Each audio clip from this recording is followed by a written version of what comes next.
we're going to do a quick demonstration of how to do basically a still life, okay? Again, some of you might have done these before, some of you may not have, and that's okay. So here's all of our materials. Again, we talked about charcoal pencils, different types, different weights, different lead weights. We talked about our China marker. We talked about different erasers. We talked about the white pencil, and we're going to talk a whole lot more about vine charcoal. Now, here's what I would suggest for you guys. I'm kind of going to throw you to the wolves today, all right? Get a piece of sketch paper. Don't worry, it's cheap and free, and you can just use it up. Go around, work on your thumbnails. Find a good thumbnail. Okay, so I'm going to say I want a thumbnail to be about, give or take, maybe this big. I can make it bigger. I can make it the whole page if I want to. Draw on the front, draw on the back. And you kind of find where you want. You say, okay, let's see, I want a teapot. Teapot's going to be about there. It's got a little spout. It is very short and stout. And, you get your idea. Now, in your thumbnails, sometimes whenever you make them, as the year goes on, you're going to make them very sketchy. That's okay. For right now, what I want you to do is really play with these materials and understand, again, the kind of the weight and how much they'll blend, how much they'll use for your shading. So, we have our first guy here, charcoal pencil, just pretty straightforward. Again, it's going to be pretty similar to a regular old pencil. It doesn't blend a whole lot, but a little bit more than usual. And you can use that however you feel necessary. Again, probably better for quick little outlines, little crisp edges. Then you go down a peg. Now you have this charcoal pencil here. He's a little bit darker. You'll hear it has a little bit more grit to it, and it smudges a whole lot more. But at the same time, still a pencil, still going to leave some lines. Your China marker, again, the Sharpie of the pencil world. So it's going to give you a straight black line. Not going to smudge a whole lot, but it's not going to be able to shade a whole lot either. You can't really get on the edge of that. What you want to do for this guy would be really good for your thumbnails, to just throw down a quick idea. Okay, oh yeah, it's going to give you a very crisp black outline, which will be good to use. Okay, so there's that. Eraser, obviously you understand how the kneaded eraser works. Whenever it gets dark and kind of musty and yucky looking, you rip it apart, and guess what? Now you have a brand new eraser. You don't have to go out and buy more. Super duper fun. You can also mold it. Maybe you want a crisp edge on your eraser.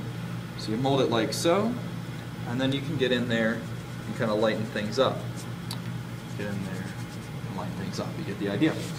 So you can actually end up drawing with the eraser. If you want to add a crisp highlight on an edge, feel free to go back with your white pencil and add a little bit of a crisp edge. You can do a little bit of blending with the white pencil as well, and feel free to sharpen it and keep it nice and well done. Now, vine charcoal.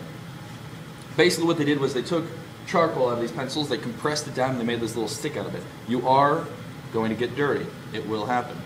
Now, what I would suggest is instead of holding it like a pencil, what you can do is take a little piece, however big you want.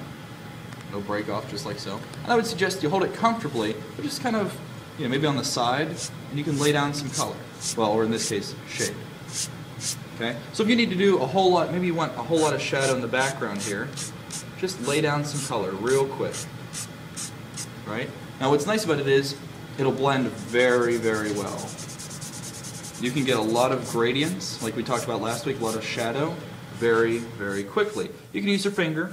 You can also use a couple of these little paper towels, and you can make your own if you'd like.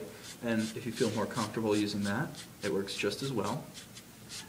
And it will blend out like so. Maybe you want it to be darker, you just go back, add a little more, blend it a bit, add a little more, so on and so forth. You guys get the idea. The downfall of vine charcoal is if for some reason you have a cold, right?